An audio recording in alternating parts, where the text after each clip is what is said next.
ఇవైతే పాల లెక్కలండి. రోజు ఇంటి దగ్గరే మచ్చర్లు వేసుకుని నెలాఖరికి రోజే అమౌంట్ వేసి మొత్తం వాళ్ళకి ఎంత అయిందో చెప్తాను. 1 తారీఖు నుంచే పింఛన్ల వాళ్ళు ఉంటారు కాబట్టి నాకు 1 తారీఖు నుంచే ఇంకా ఇస్తూ ఉంటారు డబ్బులు.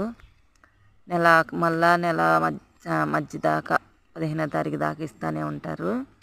కానీ నాకైతే ఈ నెలలో కాయలు మామిడి తోటల కాడికి వెళ్తా, మామిడికాయలని ఆ పని ఈ పని అని నాకు కుదరక కాయలు కోసుకోవటం అని ఉదయం ఇంటికి వెళ్ళేసరికి చేను దగ్గర నుంచి 7:30 అవుతుంది. ఆడ నుంచి పాలు పిండి పోసుకొని మళ్ళీ ఇంట్లో వంట చేసుకొని అన్నీ తెచ్చుకొని నేను స్నానం చేసుకునేసరికి 11 అయ్యిద్ది. అప్పుడు మచ్చర్లు ఇవటికే వేస్తా.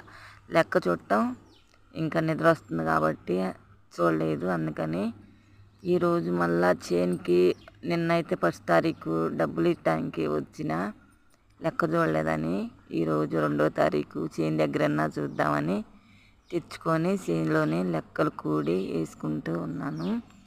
అంటే నాకు తీరుబాటు